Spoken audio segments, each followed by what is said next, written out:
جب سوئی ہو تم جاگ جاتے ہو، پہلے رب کے سامنے تم ہاتھ اٹھاتے ہو، پھر مخلوق کی خدمت میں تم جھک جاتے ہو، دودھ کی یہ نعمت ہم تک پہنچاتے ہو، تو نے جیون کی تصویریں رنگوں میں ہے ڈھالی، تیرے دم سے ہے آتی ہر گھر میں خوشحالی، خوشحالی ہو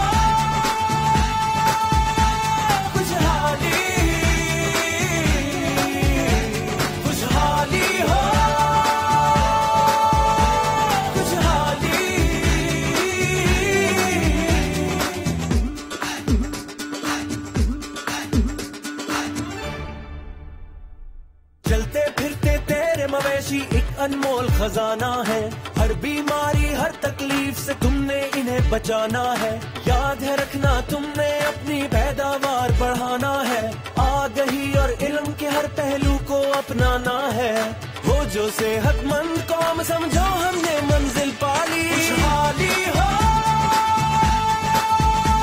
خوشحالی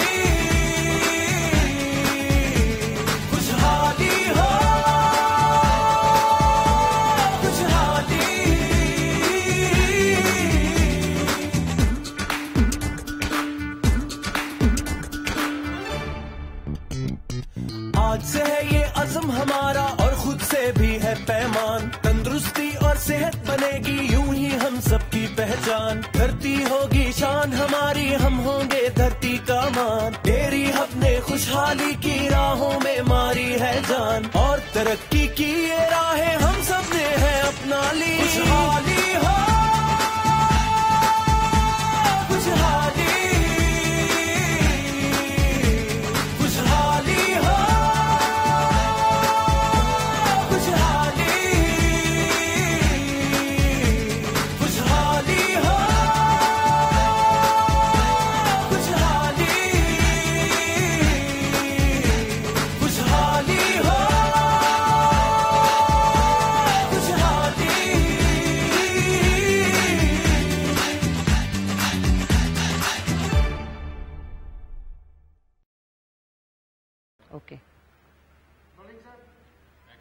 السلام علیکم ناظرین، ڈیری ہب کے ایک اور تربیتی پروگرام میں آپ کی میزبان روبی انم اور میرے ساتھی ڈاکٹر ناصر جاوید آپ کی خدمت میں حاضر ہیں۔ ناظرین، اکثر دیکھا گیا ہے کہ بہترین خوراک اور نگہداشت کے باوجود جانوروں کی پیداوار میں کوئی خاص اضافہ نہیں ہوتا، اور اس کی بنیادی وجہ جانوروں میں پیداواری صلاحیت کا کم ہونا ہے۔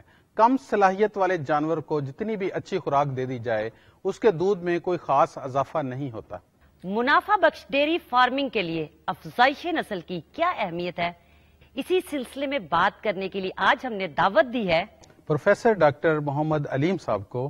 پروفیسر ڈاکٹر محمد علیم صاحب کا تعلق university of veterinary and animal sciences Lahore سے ہے۔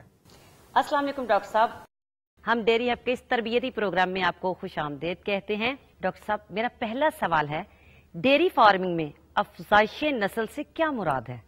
افزائش نسل سے ڈیری فارمنگ میں مراد یہ ہے کہ جانور جب ہم رکھتے ہیں دودھ کے لیے تو جانور کی ہم ملاپ کراتے ہیں سانت کے ساتھ، اور اس سے ہم چاہتے ہیں کہ بہتر دودھ پیدا کرنے والی نسل ہمارے پاس آئے، اور جب ہمارے پاس بہتر دودھ پیدا کرنے والی نسل آتی ہے تو یہ ہمیں منافع بخش کاروبار میں بہت معاون ثابت ہوتی ہے۔ ڈاکٹر صاحب، یہ بتائیے کہ جو اس وقت مروجہ نسل کشی کے طریقہ کار ہے جو ہمارے چھوٹے ذمہ دار اکثر استعمال کرتے ہیں، اس کے کیا ڈیری فارمنگ میں اثرات ہیں؟ جو آج کل مروجہ طریقہ کار ہے قدرتی طریقے سے نسل کشی کرانے کے، اس میں دو بہت ہی ضروری مسائل کا سامنا کرنا پڑتا ہے فارمر کو۔ پہلا مسئلہ تو یہ ہوتا ہے کہ جو ان کے پاس ساندھ ہوتے ہیں ان میں پیداواری صلاحیت نہیں ہوتی جو وہ اپنی بچڑیوں کو دے سکیں، تو ان کی بچڑیاں کم دودھ پیدا کرتی ہیں۔ اور دوسرا مسئلہ یہ ہے کہ ذمہ دار وہی ساندھ کئی سال اپنے جانوروں میں استعمال کرتا ہے، اس میں کافی زیادہ جو مسئلہ آ جاتا ہے وہ ان بریڈنگ کا آ جاتا ہے، تو پیداواری صلاحیت اسی جانور کا اسی جانوروں میں استعمال کرنے سے اگلی بچڑے بچڑیاں ماں سے کم اور کم تر دودھ دیتی ہیں۔ ایک اور اہم چیز کہ جب بھی جانور کے ملاپ کا وقت آتا ہے تو ہمارے ذمہ دار جو بھی وہاں ساندھ ملتا ہے دستیاب ہوتا ہے اس سے ملاپ کروا دیتے ہیں، جس کی وجہ سے دوسری جنریشن آتی ہے جانوروں میں پیداواری صلاحیت بہت کم ہوتی ہے۔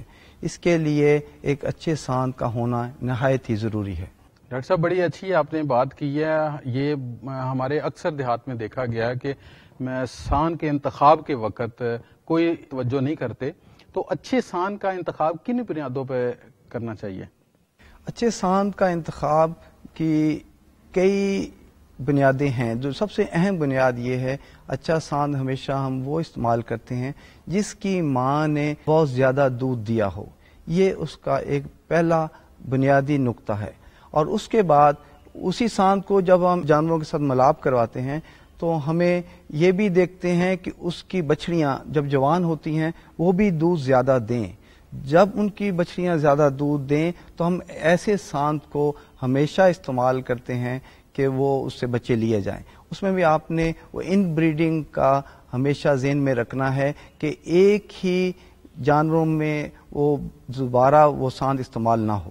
اور اسی طرح اگر ہم گائے کی بات کریں تو گائے میں ہمارے پاس ایک اور آپشن بہت اچھی ہے کہ جو ہماری لوکل گائیاں ہیں، خاص طور پر ساہیوال یا چولستانی نسل کی، ان کے لیے ہم مصنوعی نسل کشی کا طریقہ بھی استعمال کر سکتے ہیں، جس کی وجہ سے اس سے اگلی بچڑیاں میں دودھ دینے کی صلاحیت بہت زیادہ ہو سکتی ہے، اور یہ بہت ہی منافع بخش طریقہ کار ہوگا ہمارے ذمہ داروں اور کسانوں کے لیے۔ ڈاکٹر صاحب، مصنوعی نسل کشی سے کیا مراد ہے اور یہ کیوں ضروری ہے؟ جیسے کہ نام سے ظاہر ہے، یہ مصنوعی طریقہ ملاپ ہے، اور یہ اس کا سب سے بڑا فائدہ ہے کہ جو مصنوعی نسل کشی کے ذریعے جانور پیدا ہوتے ہیں ان میں دودھ دینے کی صلاحیت اپنی ماں سے زیادہ ہوتی ہے۔ اور اس کا ایک اور بہت بڑا فائدہ ہے کہ ہم نر جانور کا سیمن محفوظ کر لیتے ہیں بہت کم ٹیمپریچر پر، جس میں لیکوڈ نائٹروجن یوز ہوتی ہے، اور یہ سیمن ہر جگہ بول نہ بھی ہو ہم وہاں مہیا کر سکتے ہیں، اور جانور کا ملاپ ہو سکتا ہے، اور اس بچے میں وہی صلاحیت آئے گی جو اس کے ساندھ میں موجود ہے دودھ دینے کی۔ ڈاکٹر صاحب، مصنوعی نسل کشی کے علاوہ ترقی یافتہ ممالک میں کوئی اور بھی طریقے ہیں افزائش نسل کے؟ ترقی یافتہ ممالک ہیں، وہاں اے آئی کے علاوہ جو ایمبریو ٹرانسفر کا طریقہ بھی استعمال کیا جاتا ہے۔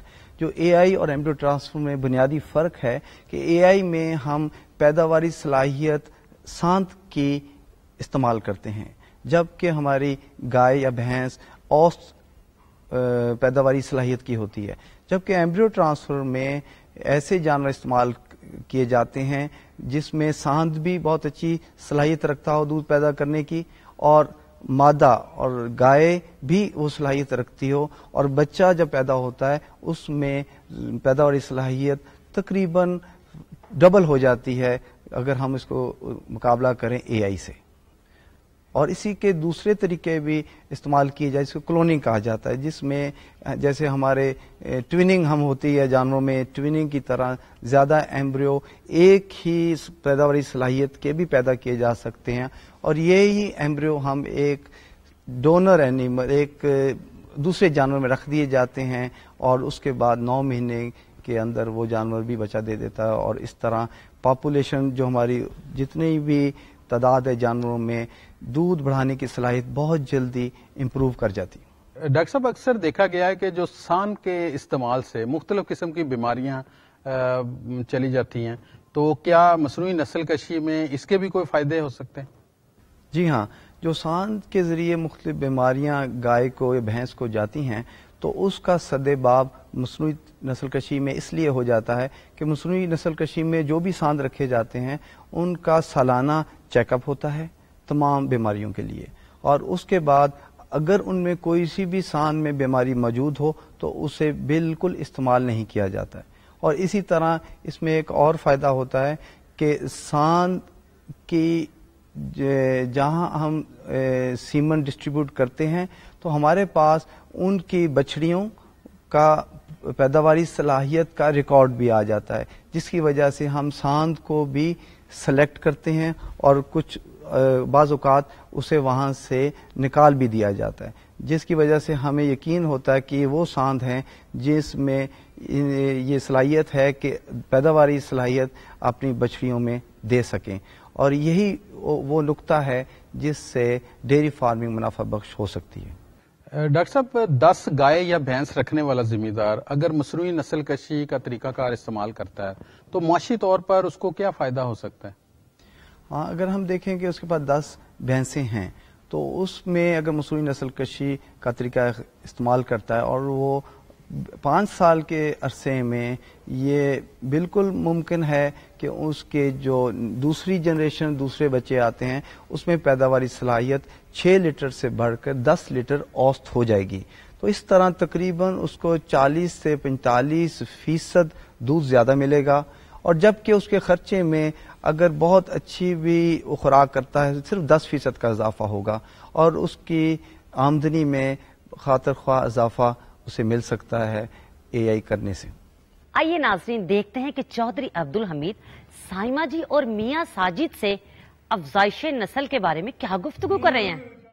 مرجھائے ہوئے پھولوں کی قسم اس دیس میں پھر نہ آؤں گا، نہ آؤں گا۔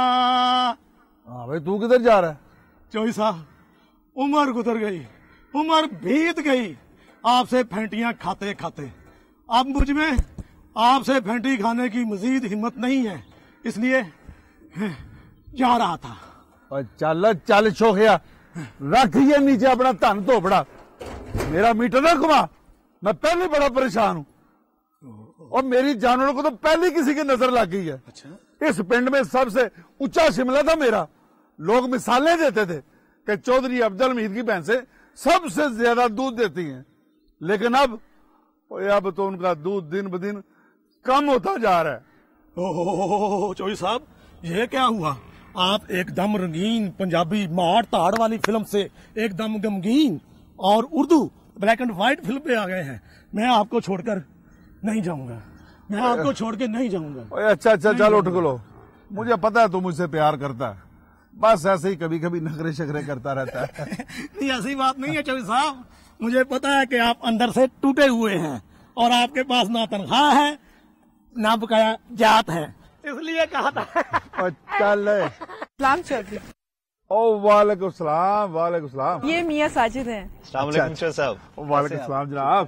باہر سے پڑھ کر آئے ہیں اللہ، اور ان کے جدید ڈیری فارم بھی ہیں۔ وہ جناب آپ سائمہ جی کے ساتھ آئے ہیں، ہمارے پرونے ہیں، بیٹھے تشریف رکھے، اور کرسی لے آئے ذرا صاحب، جلدی کا، اچھا جی، اور صاف کر ذرا اس کو۔ اچھا جی، ہیرا جی، ڈاکٹر صاحب ہیرا، بیٹھے جی بیٹھے، ہیلو جی، بیٹھو بیٹھو سائمہ جی بیٹھو۔ بیٹھو چوہی صاحب۔ کیا بات ہے چودھری، آج بڑے پریشان لگ رہے ہو، اور یہ ہر وقت فضلو سے کیوں لڑتے رہتے ہو؟ اور لڑوں کیوں نہ سائمہ جی، اب آپ کو میں کیا بتاؤں، میرے جانوروں کو تو کسی کی نظر ہی لگ گئی ہے، ان کا دودھ تو دن بدن کم ہی ہوتا جا رہا ہے، اور جو کمائی ہے سب انہی کے اوپر لگ رہی ہے۔ آپ کو تو پتا ہے اس مہنگائی کے دور میں جانور رکھنا کتنا مشکل کام ہے، منافع کم ہے اور خرچ زیادہ ہے۔ ایک منٹ جی، آپ مجھے یہ بتائیں گے کہ آپ اپنے جانوروں کی نسل بڑھانے کے لیے کیا کرتے ہیں؟ اور جناب، پچھلے وقتوں میں ہمارے والد بشتی نے ایک اعلیٰ نسل کا سانڈ خریدا تھا، بڑا وکھرا جانور ہے، آپ دیکھیں گے تو آپ کی طبیعت خوش ہو جائے گی۔ بس پچھلے کئی سالوں سے ہم افزائش نسل کے لیے اسی سانڈ سے کام چلا رہے ہیں۔ کیا تمہیں معلوم ہے کہ بار بار بیل اور بھینسے کے ملاپ سے ان کی نسل اور دودھ کی مقدار میں کمی ہوتی ہے؟ اچھا، میں ہمیشہ اپنے فارم کے لیے نیا اور ایسا سانڈ کا استعمال کرتا ہوں جس کی ماں زیادہ دودھ دیتی ہو، اسی وجہ سے میرے جانوروں کا دودھ ہر نسل میں بڑھتا رہتا ہے۔ لیکن جناب، یہ ہر سال نیا سانڈ خریدنا یہ بڑا مہنگا سا نسخہ نہیں ہے؟ اس کا بھی حل ہے، وہ ہے مصنوعی افزائش نسل۔ اپنے جانوروں کو زیادہ دودھ دینے والی اچھی نسلوں کے بیج رکھیں۔ مزید معلومات کے لیے ڈیری ہب دفتر رابطہ کریں۔ دیکھ چودھری، جانوروں کا دودھ بڑھے گا تو تمہاری آمدنی میں بھی اضافہ ہوگا اور تمہاری ساری پریشانی ختم ہو جائے گی انشاءاللہ۔ سیما جی، میرا بھی ایک مسئلہ ہے جی۔ وہ کیا ہے جی؟ وہ یہ ہے جی کہ اگر چودھری صاحب سے بار بار تنخواہ کا تقاضا کرنے کے باوجود یہ تنخواہ اور اپنے بقایا جات مجھے نہ دیں تو آپ کا جو بتایا گیا جو ٹیکنیشین ہے ان سے آ کر پیسے نکلوا سکتا ہے۔ تیرا بیڑا گرک جائے کھانا خرابہ۔ ناظرین، آپ نے چودھری عبدالحمید کے فارم کی کہانی، سائمہ جی اور میاں ساجد کی باتیں سنی، اور اس کے علاوہ ہمیں ڈاکٹر علیم صاحب نے بہت اچھے مشورے دیے۔ کسان بھائیوں، بہتر خوراک اور نگہداشت منافع بخش فارمنگ کی ضمانت نہیں ہے، بلکہ اس کے لیے بہتر نسل ہونا بھی بہت ضروری ہے۔